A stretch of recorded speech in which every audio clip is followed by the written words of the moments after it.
네, 히브리서 13장 제가 첫 번째 문단 한번 읽어보겠습니다. 형제 사랑이 늘 있게 하십시오. 환대를 잊지 마십시오. 이것을 통해 어떤 사람들은 모르는 사이에 천사들을 환대하였습니다. 결박된 사람들을 함께 결박된 이들처럼 기억하고 악한 일 당하는 자들을 여러분도 한 몸 안에 있는 것처럼 기억하십시오. 모든 면에서 결혼을 고귀하게 여기고 침대를 더럽히지 마십시오.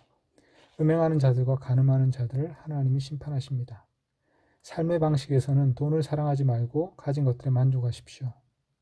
그분이 말씀하셨습니다. 내가 너를 결코 놓지 않으며 너를 버리지 않을 것이다. 그러므로 우리가 담대하게 말합니다. 주님이 나의 도움이시니 내가 두려워하지 않으리라. 사람이 내게 무엇을 할까? 여러분의 지도자들을 기억하십시오. 그들은 여러분에게 하나님의 말씀을 말했습니다. 그들의 생활 모습의 결과를 잘 살펴보며 그 믿음을 본받으십시오. 네, 여기까지 제가 읽었는데 혹시 뭐 이해가 안 되거나 조금 뭐 확실하게 좀 해보고 싶은 부분이 있으시면 말씀해 주십시오.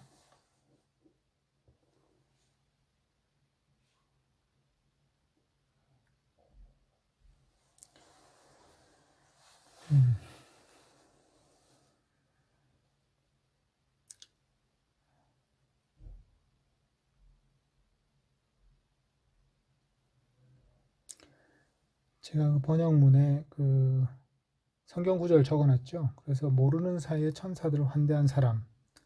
창세기 18장에 보면 이제 아브라함이 천사들을 영접하는 이야기가 나오고요. 그다음 19장에는 그 아브라함의 조카 롯이 자기 동네 소돔 땅에 들어온 그 천사를 영접하는 이야기가 나옵니다. 근데 이제 천사인지 모르고 환대하는 거죠. 그런 이야기가 창세기에 나왔고요. 그 다음에 이제 여기 인용된 그 5절에 내가 너를 결코 놓지 않으면 너를 버리지 않을 것이다. 신명기 31장 8절하고 창세기 28장 15절인데 찾아보면 정확히 이게 1인칭 인용은 아니에요. 그래서 본문에는 그가 너를 결코 놓지 않으며 그분이 너를 버리지 않을 것이다. 이렇게 돼 있어요. 그런데 그거를 이 히브리서 저자는 1인칭으로 바꿔서 하나님 말씀하시는 것처럼 이렇게 인용을 했습니다. 약간 변형해서 인용한 거죠.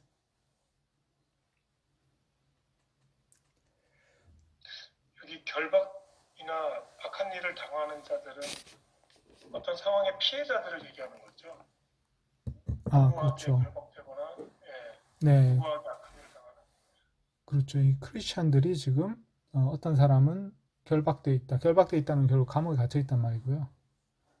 악한 일을 당한다는 건 고문을 당한다는 얘기거든요. 그래서 지금 크리스찬들 중에 어떤 사람들이 감옥에 갇혀 있습니다. 그리고 결박당해 있고. 근데 이들이 왜 이제 감옥에 갇혀 있는가? 뭐 이런 이제 우리가 그 당시 상황을 상상해 보기 위해서 질문을 할 수 있는데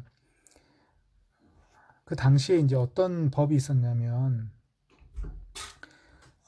유대인들의 경우에는 그 당시에 이제 그 헬라의 그 신들 제우스라든지 아니면 이제 또 로마 황제도 신으로 섬기는 지역이 있었거든요. 그래서 로마 황제 숭배라든지 이런 데 참여하지 않는 자들은 무신론자라 그래가지고 굉장히 이제 법을 어긴 것으로 처벌을 했어요. 그런데 그거에 면제가 되는 사람들이 유일하게 유대인들이었어요. 유대인들은 그들의 아주 독특하고 강력한 그 신앙이 있다는 걸 알았기 때문에 로마 제국에서 유대인들은 어, 로마 황제에게도 절을 하지 않아도 되고 또 그 도시의 신들에게 절하지 않아도 된다. 이런 어떤 면제권이 있었습니다.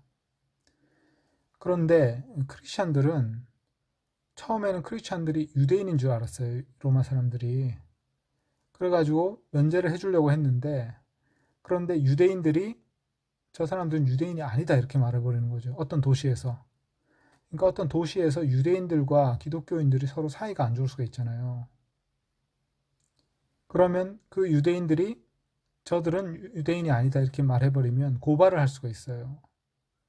그럼 이 고발을 당하면 이 사람들이 이제 재판을 받게 되고 유죄 판결을 받게 되는 거죠. 그래서 어떤 일이 벌어졌냐면 크리스찬들이 신전에 가서 예배하지 않아도 평소에는 잡히지 않는데, 그런데 어떤 그 크리스찬에 대해서 어떤 원한이나 나쁜 마음을 품은 이웃이 있다면 그 사람이 저 사람은 유대인이 아니라 크리스찬이다 이렇게 고발을 할 수 있어요. 그러면 이 크리스찬이 잡혀가겠죠. 그 잡혀가서 거기서 얘기를 해야 되는 거예요. 네가 크리스찬이냐 아니냐. 유대인이라고 말하면 풀려나요. 근데 크리스찬이라고 말하면 감옥에 갇히게 됩니다.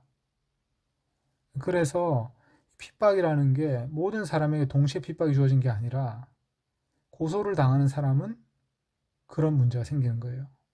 크리스찬이라는 거를 이제 인정하든지 아니면 인정해서 감옥에 갇히든지 아니면 그걸 부인해서 풀려나든지 그런 상황이 생겼어요. 지금 이 히브리서가 쓰여진 이 그 독자들이 있는 도시는 어딘지 정확하게 알 수는 없어요.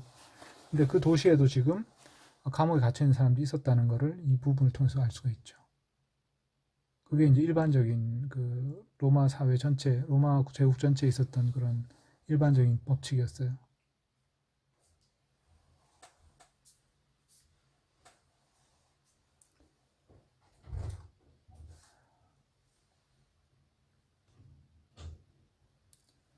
그래서 3절 말씀이 되게 이제 생생하죠. 어떻게 보면 결박된 사람들을 내가 함께 결박되어 있는 것처럼 그들을 기억하라.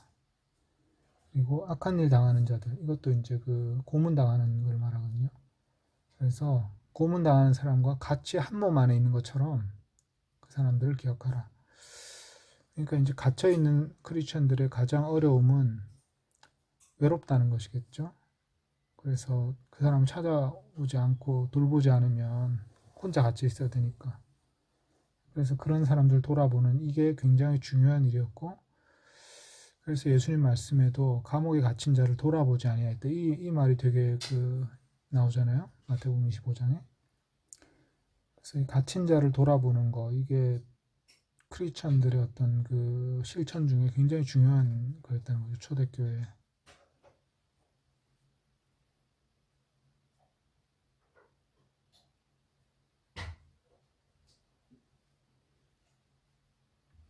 여기서는 이제 신앙 때문에 갇힌 사람들 말하는 거죠.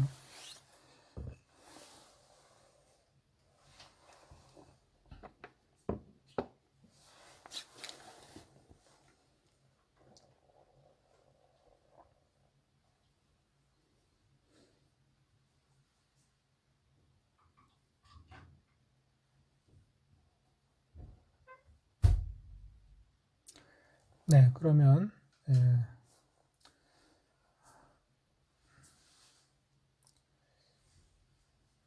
8절부터 또 한번 읽고 좀 얘기를 나눠보겠습니다. 예수 그리스도는 오늘도 내일도 그리고 영원히 동일하십니다. 다양하고 낯선 가르침을 따라 길을 벗어나지 마십시오. 마음은 음식들이 아니라 은혜로 굳건하게 하는 것이 좋습니다. 그것들 안에서 행하는 사람들은 유익을 얻지 못했습니다. 우리는 장막에서 섬기는 자들은 그것으로부터 먹을 권한이 없는 그런 재단을 가지고 있습니다.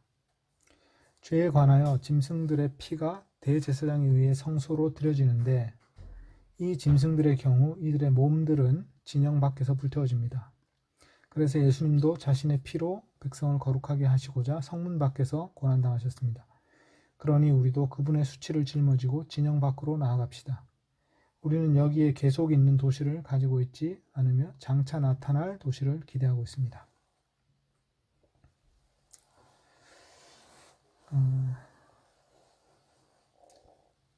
여기도 한번 쭉 훑어보시고 궁금한 부분이 있으면 좀 말씀해 주십시오.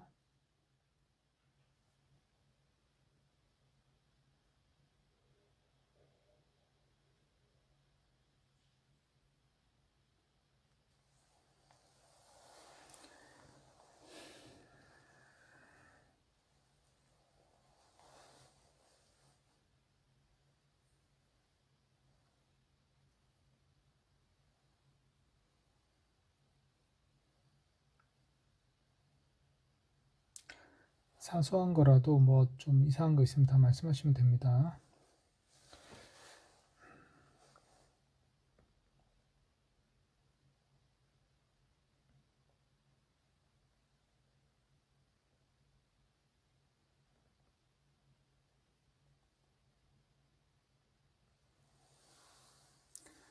잘 이해가 되시나요?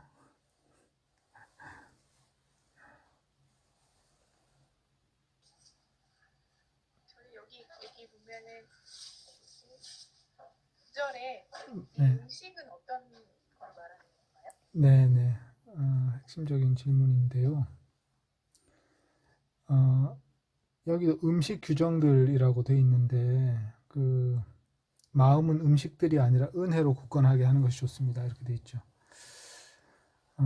이 히브리서는 전반적으로 유대교에 아주 가까이 있었던 그런 크리스천들을 대상으로 쓰여진 것 같아요. 그래서 구약 성경 이야기가 많이 나오고 또 제사제도 이야기가 많이 나옵니다.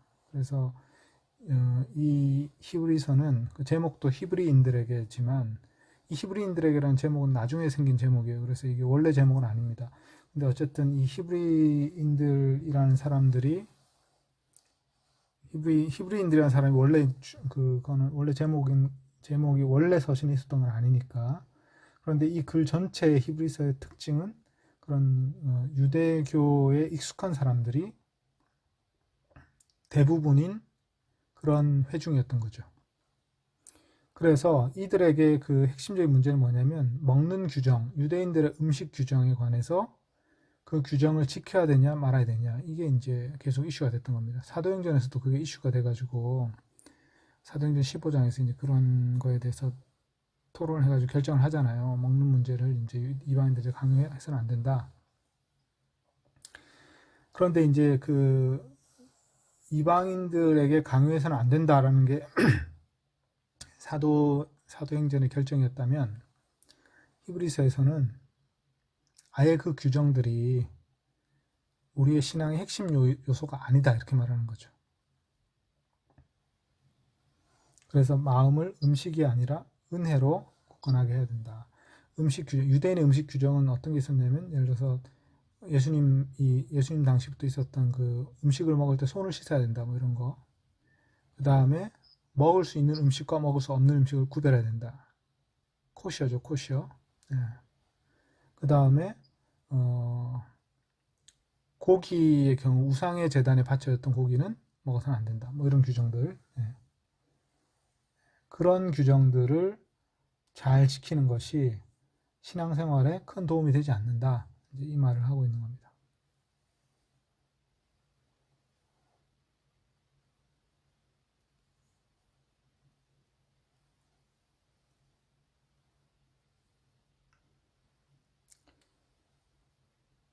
여기서 이제 좀 더 생각해 보면 우리가 어떤 종교적인 규칙들 있잖아요.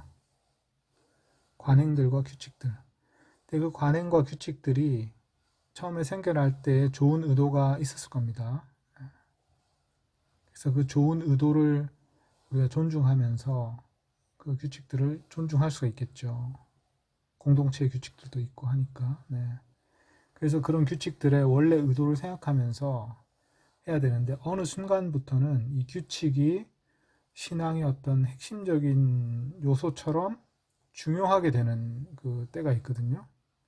근데 그때는 좀 경계를 해야 되는 거죠. 왜냐하면 이 규칙이 처음 생겨났을 때 어떤 그 의도를 떠나서 너무 지나치게 신앙의 핵심적인 요인으로 자꾸 가르쳐지다 보면 크리스찬 신앙이라는 것이 또 하나의 어떤 율법주의적인 체계가 될 수가 있잖아요. 예, 그래서 그런 것이 되어서는 안 되는 거를 좀 보여주는 거죠. 그래서 그런 규정들을 통해서 마음을 굳건하게 하지 말고 은혜로 굳건하게 해야 된다. 이런 거를 우리가 좀 생각해 볼 수가 있습니다.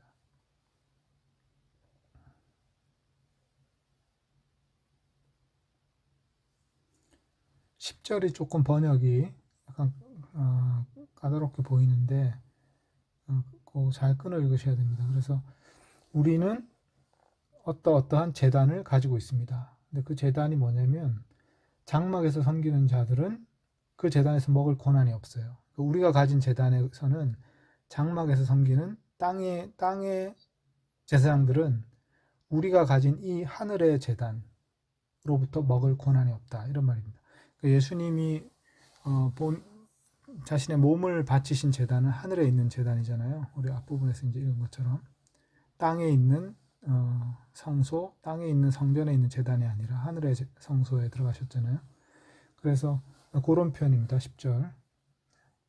땅의 제사장들은 하늘의 제단으로부터 먹을 권한이 없어요. 그런데 우리가 가진 제단은 바로 그 하늘에 있는 제단이다. 이런 뜻입니다. 10절.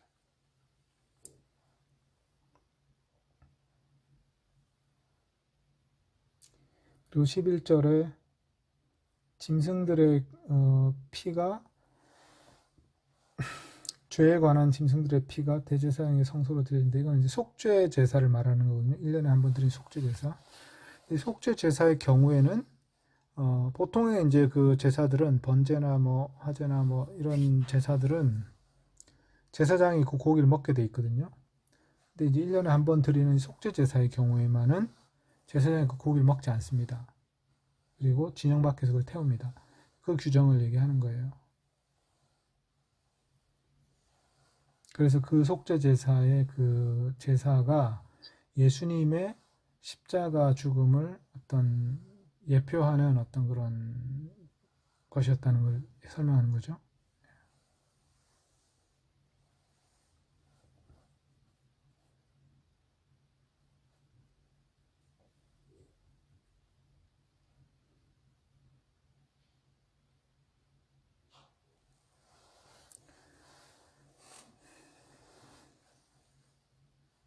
네, 뭐 혹시 또 뭐 생각나시면 얘기하시고요. 다음으로 넘어가겠습니다. 그러므로 그분을 통해 항상 하나님께 찬송의 제물을 올려드립시다. 이것은 그분의 이름으로 고백하는 입술들의 열매입니다. 선행들과 나눔들을 잊지 마십시오. 하나님은 이런 제물들을 기뻐하십니다. 여러분의 지도자들을 신뢰하고 그들에게 복종하십시오. 왜냐하면 그들은 여러분의 영혼을 위해 깨어있기를 마치 결산해야 할 사람들처럼 하기 때문입니다. 그들로 하여금 기쁨으로 이것을 하게 하고 한숨 쉬며 하지 않게 하십시오. 이 일은 여러분에게 무익합니다. 15절과 16절에는 하나님께 우리가 드려야 될 제물이 뭔지 나오죠. 그러니까 그 구약 시대의 제사장들이 제사 드리는 곳에서 성소와 그 성전에서 드렸던 그 제물들은 짐승들의 고기와 그 다음에 곡식이었잖아요. 그런데 이제 하늘의 제단에 드려지는 제물은 그런 것이 아니라 여기 보면 입술로 찬송의 제물을 올리는 거, 그게 있고요. 그 다음에 선행의 제물, 그 다음에 나눔의 제물이 있습니다. 그래서 찬송의 제물과 선행의 제물, 그 다음에 나눔의 제물, 이런 것들이 하나님이 기뻐하신 제물이다. 이것과 관련돼서 이제 우리가 또 생각해봐야 될 구절이 로마서 12장이죠. 로마서 12장 1절 보시면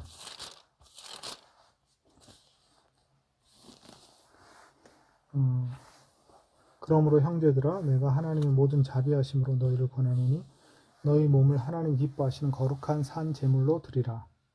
이는 너희가 드릴 영적 예배니라.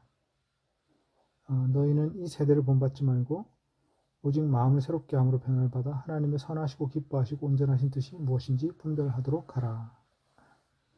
그래서 여기서도 12장 1절, 로마서 12장 1절에서도 하나님께 드려야 될 그 제물은 너희 몸이다 이렇게 얘기하잖아요. 근데 그 몸이라는 말은 하나님의 뜻을 행하는 그 행위를 말하는 거죠. 몸으로 제사를 드린다는 것은 그거를 이제 이 히브리서에서는 어떻게 표현했냐면 선행과 나눔의 제사, 제물 이렇게 얘기했습니다. 이 히브리서 저자는 바울은 아닌데 바울과 아주 가까운 사람이었어요. 그래서 바울 사도의 생각을 다 알고 있었어요. 디모데와도 친했고, 그래서 이제 우리는 이 사람이 아마 아볼로일 거라고 생각하는데, 그런 주장이 있습니다. 아볼로라는 주장이 있고요. 또 하나의 그 후보는 브리스길라와 아굴라 중에 이제 브리스길라일 것이다 라고 주장하는 주장도 있습니다. 근데 저는 이제 아볼로로 보는 게 좀 좋겠다고 생각하는 거고요. 왜냐하면 이제 아볼로는 알렉산드리아 출신의 알렉산드리아가 이제 유대인들이 많이 살았던 도시인데 그 알렉산드리아에 살았던 아주 유명한 유대인 중에 필로라는 사람이 있었어요. 근데 이 필로라는 사람이 성경을 이제 그 당시 유대인 랍비였고 이 사람이 성경 해석한 글이 많이 남아 있어요. 근데 필로의 성경 해석과 이 히브리서의 성경 해석이 비슷한 면이 있다는 거죠. 약간 그 영적인 해석을 하는 거. 예. 그래서 이제 알렉산드리아의 어떤 사상적 분위기가 문자주의적 해석보다는 운유적 해석, 상징적 해석 이런 것을 많이 하는 그런 사상적 분위기가 있었고 아볼로는 거기서 교육받은 디아스포라 유대인이었을 것이다. 이제 그게 뭐 거의 정설이에요. 그래서 아볼로가 이 글의 저자라고 생각하기에 굉장히 적절한 거죠. 이 히브리서를 한번 읽어봤을 때 느껴지는 인상. 그런데 이제 아볼로는 아시다시피 바울과 교류를 많이 했었죠. 예. 그리고 이제 디모데하고도 이제 친구 사이고 그래서 이제 13장 끝부분에 디모데 이야기 나옵니다.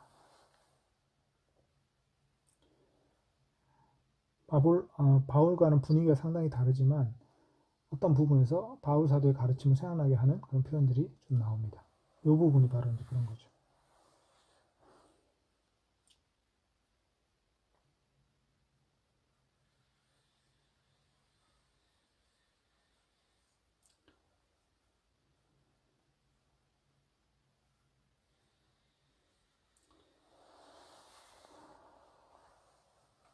17절도 굉장히 생생한 구절인 것 같아요. 이해하기 어려운 구절은 아닌데 여기 보면 지도자들에게 신뢰하고 지도자들 신뢰하고 그들을 복종하여라. 왜냐하면 그들은 여러분의 영혼을 위해 깨어있기를 마치 자기가 결산해야 될 사람처럼 하기 때문이다.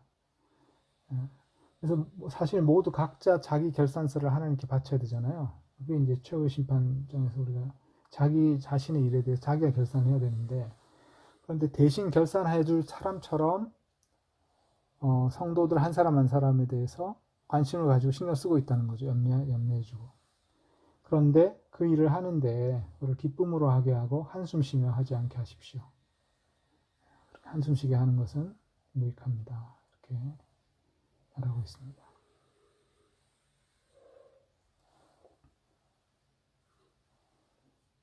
혹시 뭐 이 부분에서 또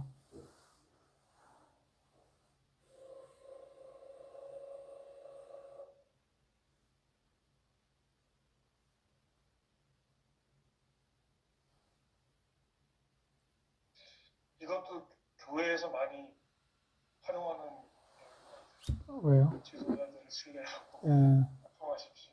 음, 그 복종을 좀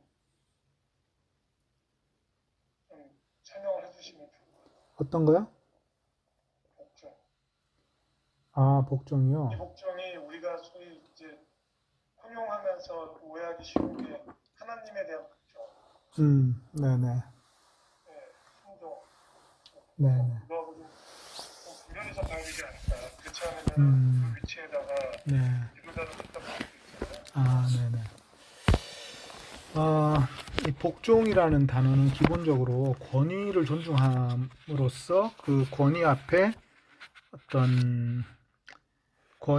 자기를 낮춘다 이런 말이에요. 그래서 여기서는 이제 어떤 단어를 썼냐면요. 13장 17절이니까 여기서도 이제 권위 앞에 권위를 받아들이는 거. 예.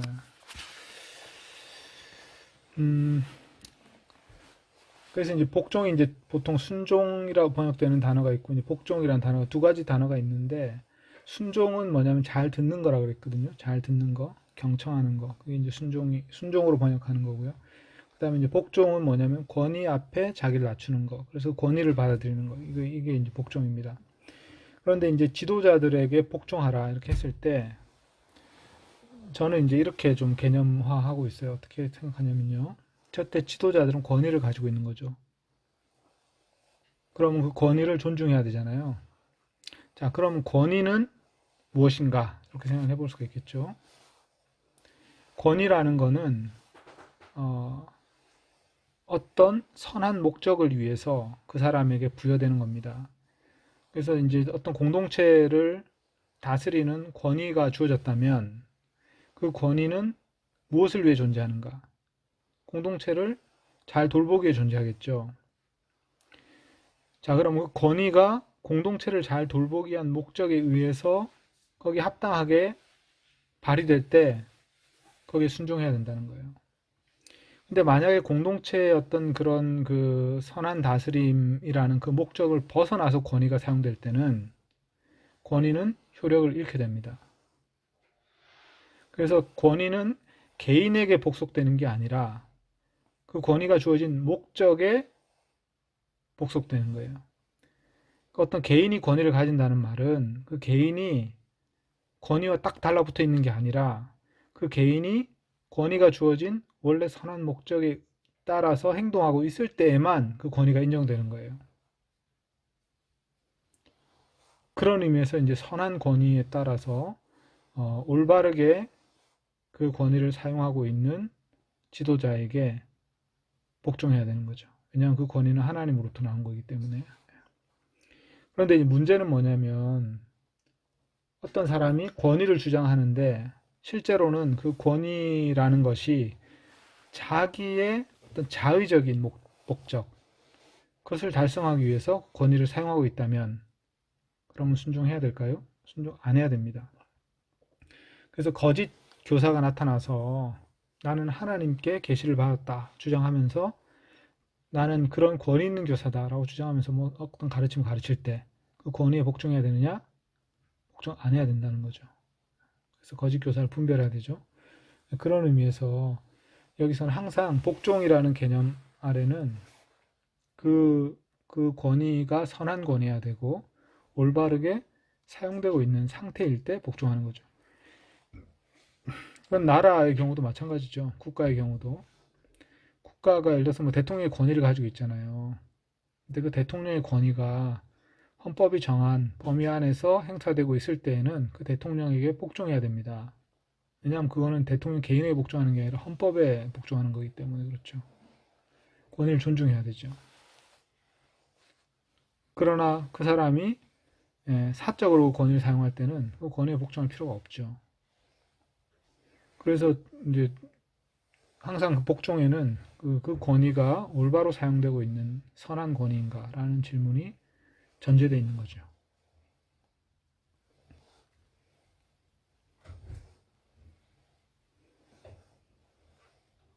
그래서 권위주의라는 게 그런 거죠. 권위주의는 권위가 원래 목적으로부터 벗어나서 자의적으로 사용되고 있을 때 권위주의라고 하죠, 우리가.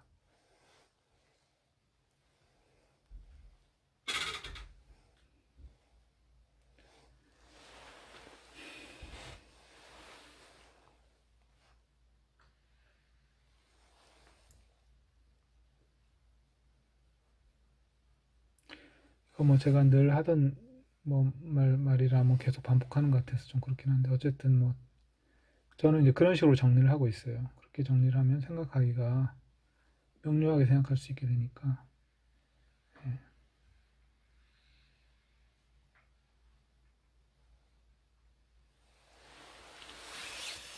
네, 그러면 18절부터 또 보겠습니다. 우리를 위해 기도해 주십시오. 우리는 선한 양심을 가지고 있다고 믿습니다. 모든 일에서 선하게 살아가기를 바라고 있습니다. 내가 여러분에게 더 빨리 돌아갈 수 있도록 더 간절하게 이것을 행하기를 권합니다. 평화의 하나님, 양들의 위대한 목자이신 우리 주님 예수를 죽은 자들로부터 영원한 언약의 피로써 다시 끌어내신 분, 그분이 모든 좋은 것으로서 여러분을 그분의 뜻을 행하도록 준비시키시기를 바랍니다. 그분은 우리 안에서 예수 그리스도를 통해 그분 앞에 기뻐하실 일들을 행하고 계십니다. 그분께 영광이 영원히 있기를. 자, 여기까지만 먼저 한번 보겠습니다. 기도 부탁을 이제 하고 있죠. 그런데 이제 그 기도 부탁의 내용이 뭔가요?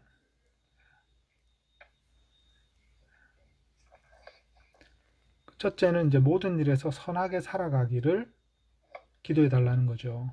그걸 원하고 있다, 우리는. 모든 일에서 선하게 살아가도록 기도해 달라. 기도 제목이 좀 특이하죠. 그 다음에 이제 19절에는 여러분에게 더 빨리 돌아갈 수 있게 기도해달라. 이 두 가지 기도 제목을 부탁합니다. 선한 양심을 가지고 모든 일에 선하게 살도록 기도해달라. 여러분에게 더 빨리 돌아갈 수 있도록 기도해달라. 두 가지 기도 부탁을 하고 있습니다.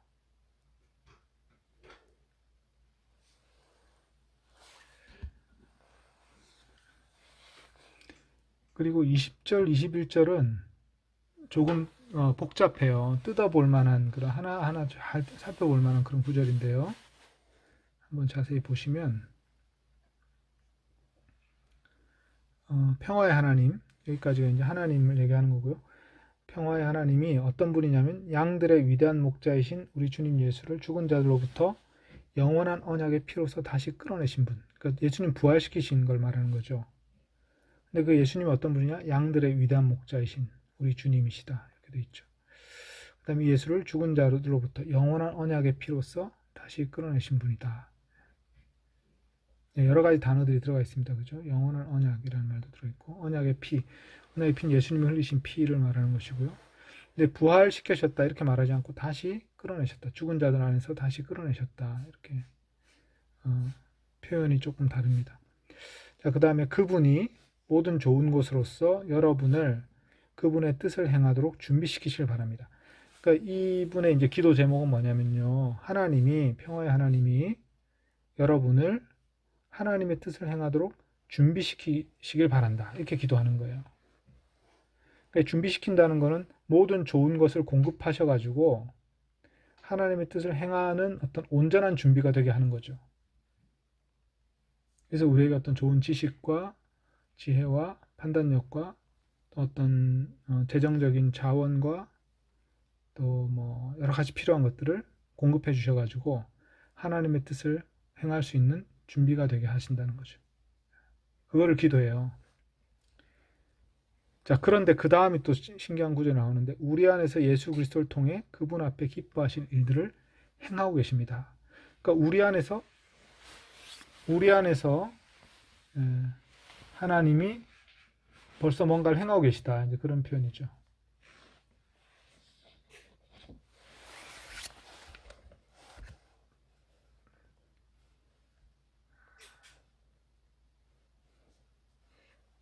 잠깐만요. 와이파이가 이게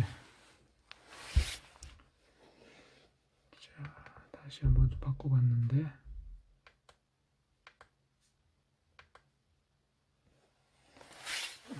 좀 나아졌으면 좋을 텐데 좀 바꿔봤습니다. 예. 그래서 이 우리 안에서 예수 그리스도를 통해 그분 앞에서 기뻐하실 일을 우리 안에서 행하고 계신 분, 그게 평화의 하나님이시라는 거예요. 근데 이분이 이제 우리는 성령님이시죠, 그죠? 그래서 이 표현이 평화의 하나님이 예수님을 부활시키셨다. 이거는 이제 성부 하나님 말씀하시는 것 같죠. 그런데 또 우리 안에서 예수님을 통해서 하나님 기뻐하실 일들을 우리 안에서 행하고 계신 분, 이분 성령님 같죠. 그래서 여기 보면 성부, 성자, 성령이 다 나오는 거죠. 그분께 영광이 영원히 있기를 이렇게 어떤 찬송을 드리는 부분입니다.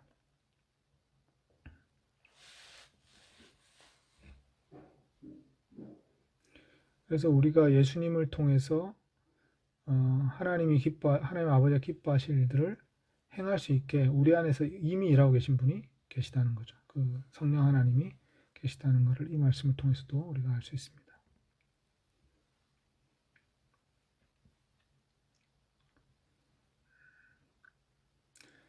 자, 여기까지 이제 아멘 했으니까 끝이 났잖아요. 그러니까 이 설교가 끝난 거예요. 1장 1절부터 13장 21절까지가 설교가 끝난 겁니다. 그럼 22절부터 24절까지는 편지의 뒷부분에 붙이는 인사말이거든요. 그래서 이거는 일종의 추신 같은 거죠. 추신. 앞에 문서는 끝났고 이제 뒤에 덧붙이는 말이에요. 근데 덧붙이는 말이 편지의 이제 그 인사말이 되는 겁니다. 그 앞에까지는 하나의 편지는 편지였지만 긴 설교였죠. 긴 설교였고 22절부터 24절은 이제 편지의 모드로 돌아와서 인사말을 하는데 읽어보겠습니다. 여러분에게 권합니다. 형제들이여 나의 권면의 말을 용납해 주십시오. 급하게 여러분에게 썼습니다. 우리 형제 디모데가 풀려났음을 아십시오. 그가 빨리 온다면 내가 그와 함께 여러분을 볼 것입니다. 여러분의 모든 지도자들과 모든 성도에게 문안하십시오. 이탈리아에서 온 이들도 여러분에게 문안합니다. 은혜가 여러분 모두에게 함께하기를. 자, 여기 보면 이제 내가 편지를 급하게 썼기 때문에 내 권면의 말을 용납해 주십시오. 이 말은 뭐냐면 내가 쓴 말은 권면의 말이다. 그런데 여러분이 잘 받아주셨으면 좋겠다. 그런데 내 말 속에 혹시 이해하기 어렵거나 뭐 좀 어법이 틀렸거나 뭐 이런 게 있을 수도 있다. 왜냐하면 급하게 썼기 때문에. 그러니까 좀 그런 허물이 있더라도 좀 용납해 달라. 이런 뜻도 포함하고 있습니다. 그런 이제 표현이 있고요. 그 다음에 이제 디모데가 풀려났다는 소식을 전하고 있고요. 디모데가 온다면 이제 같이 여러분을 방문하겠다. 이런 이제 계획도 말하고 있죠. 그리고 24절에 보면 여러분의 모든 지도자들과 모든 성도에게 문안하십시오. 이렇게 되어 있는 거 보면 이거는 이제 한 도시에 모임이 여러 개가 있는 거예요. 그래서 이 편지를 보통 이제 어떤 뭐 골로새다 그러면 골로새 교회에 보내면 골로새 교회가 딱 하나가 있는 게 아니라 골로새란 도시에 크리스찬 모임이 여러 개가 있는 거예요. 그럼 이 편지를 이곳에도 읽고 저곳에서도 읽고 저곳에도 읽고 이렇게 돌려가면서 읽는 거거든요. 그래서 그곳마다 또 이제 교회 지도자들이 있을 거 아니에요. 그래서 그 교회 지도자들을 그리고 다른 모임의 성도들을 다 문안해라. 그렇게 말하는 겁니다.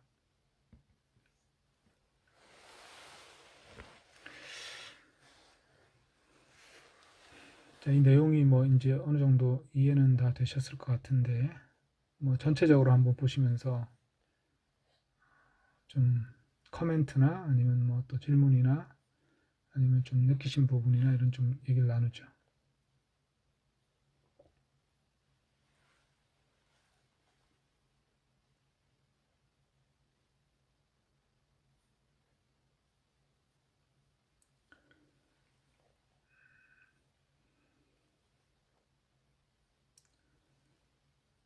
이 편지의 마지막 부분에 그런 경우가 있습니다. 그러니까 편지를 쭉 쓰는 동안에는 본인이 직접 쓰지 않고 대필자가 쓰거든요. 근데 맨 마지막 부분에는 자기 글씨로 쓸 수가 있어요. 그래서 제 생각에는 요 22절부터 24절까지는 저자가 자기 필체로 글을 썼을 수 있겠다는 생각이 들어요.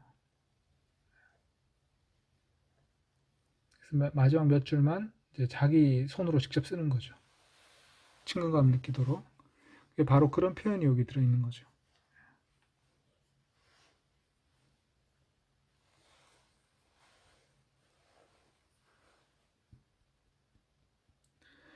이 편지를 쓰는데 아마 시간을 적어도 한 2주는 잡아야 됐을 거예요. 한 자리 쓸 수 없고 이 정도 길이의 글을 쓰려면 한 2주 정도는 써야 쓸 수 있는 그런 분량일 겁니다. 왜냐하면 이제 이거를 자기가 쓰고 싶은 말을 말을 하고 그 말한 거를 부분 이렇게 옮겨 적고 그 당시에 이제 돌로 된 그 돌판에다가 이제 옮겨 적어요. 그래가지고 그 돌판들을 여러 개를 만들어 가지고 나중에 그걸 순서대로 배열을 하고 또 배열한 거를 앞뒤 연결 부분에 이거 다듬고 고치고 이렇게 편집을 합니다. 그 다음에 돌판을 순서대로 쭉 나열한 다음에 그거를 종이에다 이제 옮겨 쓰는 거거든요. 이런 과정을 할 때 이 정도 길이의 편지라면 뭐 한두 시간만 쓸 수 있는 그런 게 아니라 적어도 일주일 내지 2주일 정도는 걸려야 쓸 수 있는 것이다. 매일매일 편지만 쓰고 있을 수 없을 거 아니에요. 그죠? 하루에 뭐 한두 시간씩 썼다고 하면 뭐 더 걸렸을 수도 있겠죠.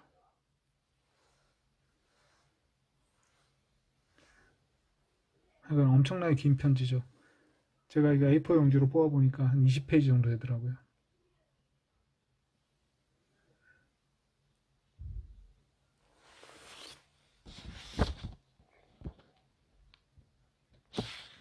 재물 했을 때 네. 우리들의 지금의 찬송 같은 것도 그때도 있었을까요? 아, 네네. 그때는 주로 시편으로 찬송을 드렸죠. 네, 곡이 이렇게 곡조가 붙었을까요? 은율이 있게. 곡조가 있었을 거예요. 예. 그 곡조를 우리가 다 이제 잃어버렸지만 그 곡조가 있었습니다. 그래서 유대인들은 그 곡조가 있죠. 시편에. 우리 여기 선하게 산다고 여기 우리를 위해 기도해 주십시오. 이렇게 선한 게 지금 우리가 선하게 살게 해주고 그 의미랑 같게 이해하면 될까요? 우리도 이런 말 많이 쓰잖아요. 예, 네. yes이기도 하고 no이기도 하죠. 그죠?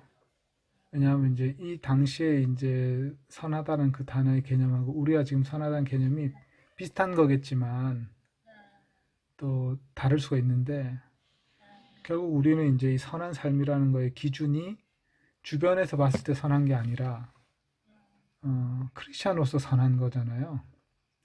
크리스찬으로서 선한 거는 결국 예수님의 가르침과 그 말씀에 비추어서 선한 거잖아요. 예. 그러니까 어떤 의미에서 이제 비슷하지만 어떤 의미에서는 좀 다를 수 있겠죠.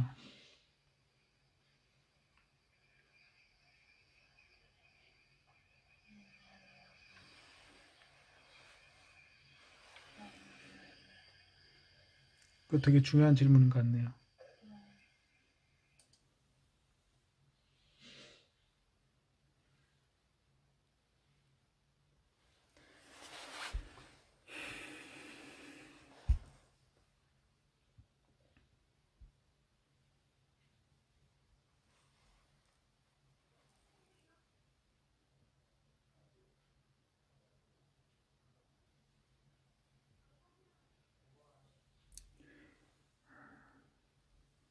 읽으면서 좀 특별히 와닿는 부분이 있으시면 좀 잠깐 나누고 마치면 좋을 것 같습니다. 혹시 나누실 만한 게 있으시면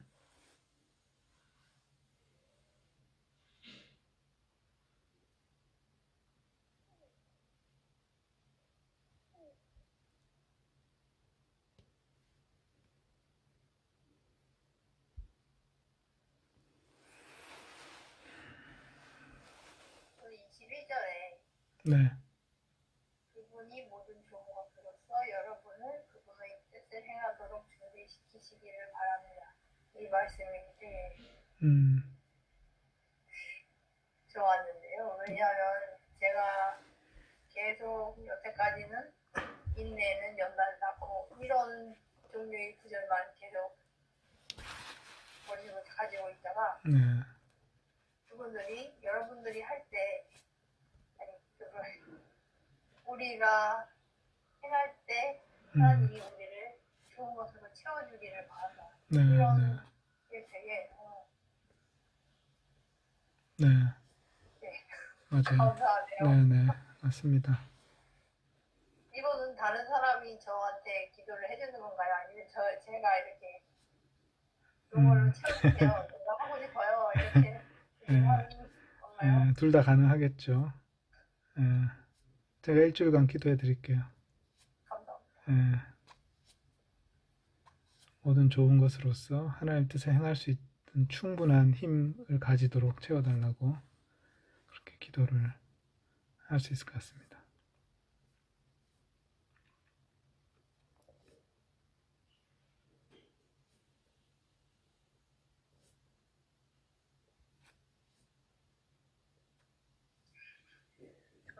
저는 16절에 오직 선을 행함과 서로 나누어 주기를 잊지 말라. 하나님 이 같은 제사를 기뻐하시느니라.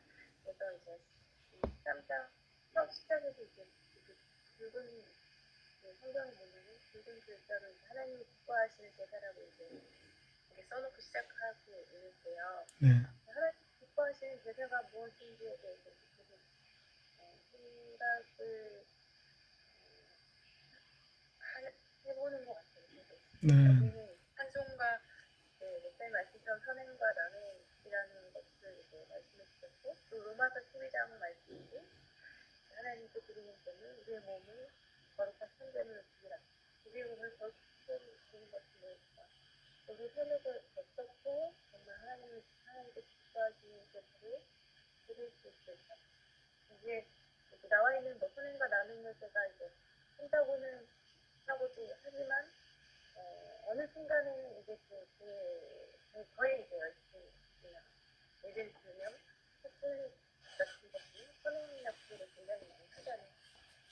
그런 부분에서도 어떻게 아까 구절에서 말씀하신 것과 같이 어떻게 그 율법주의적인 부분과 이러한 부분에서 내가 균형을 잘 잡고 하나님이 정말 기뻐하시는 제사를 온전하게 힘으로 드려줄 수 있을지에 대해서 좀 고민이 되어지는 부분이에요. 네네.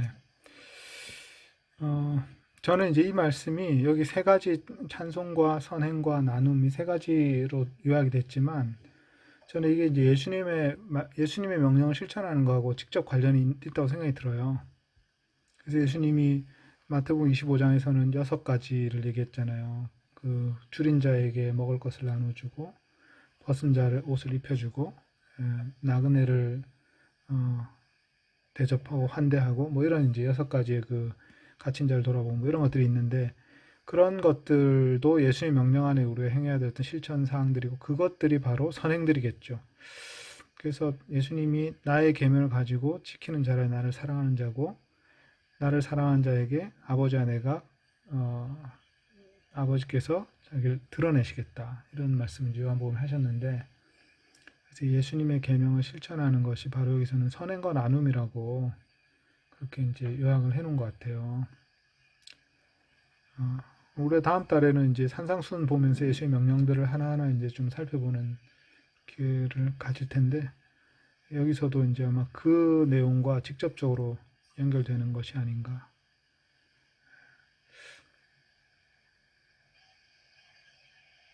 말씀하신 것처럼 우리가 이런 재물들을 하나님 기뻐하신다. 이거를 이제 계속 상기를 하는 게 되게 중요하다는 생각이 드네요.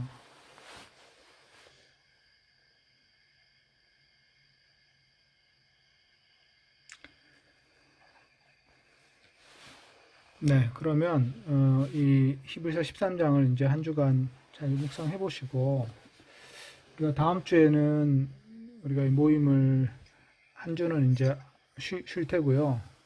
제가 히브리서 1장부터 13장까지를 이제 다 번역한 거를 정리해서 올려드릴 테니까 전체적으로 한번 읽어보십시오. 그러니까 히브리서를 전체적으로 한번 읽어보시면서 히브리서 전체 메시지를 한번 이렇게 생각해 보시면 좋겠고요. 히브리서를 이제 제가 오늘 한번 쭉 읽어보니까 몇 가지 키워드가 있는데 첫째는 이제 예수 그리스도 이게 이제 가장 중요한 키워드인 것 같아요. 그죠?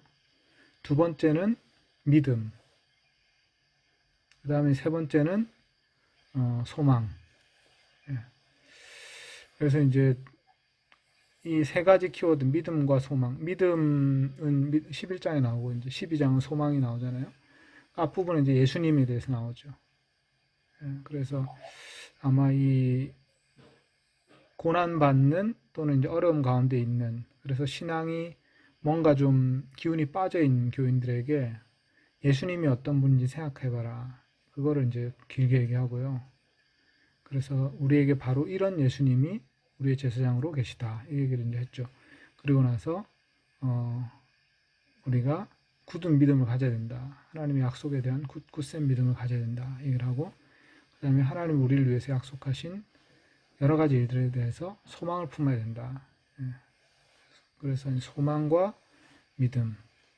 거기에 이제 따라오는 게 이제 인내도 따라오는데 소망, 믿음. 그러나 이 두 개의 키워드가 저는 이제 중요하지 않는 히브리서에서 그리고 이제 예수님까지 세 개의 키워드가 아주 중요한 키워드인 것 같습니다. 그것으로 이제 히브리서 전체가 우리가 이제 하나로 이렇게 일관되게 설명이 될 수 있을 것 같아요. 그렇게 한번 살펴보시면 좋겠습니다. 자, 기도하고 오늘 마치겠습니다. 하나님 아버지, 저희가 이 히브리서 말씀을 통해서 성령께서 교회에게 말씀하시는 음성을 잘 들을 수 있게 하여 주십시오. 그래서 저희가 하나님 기뻐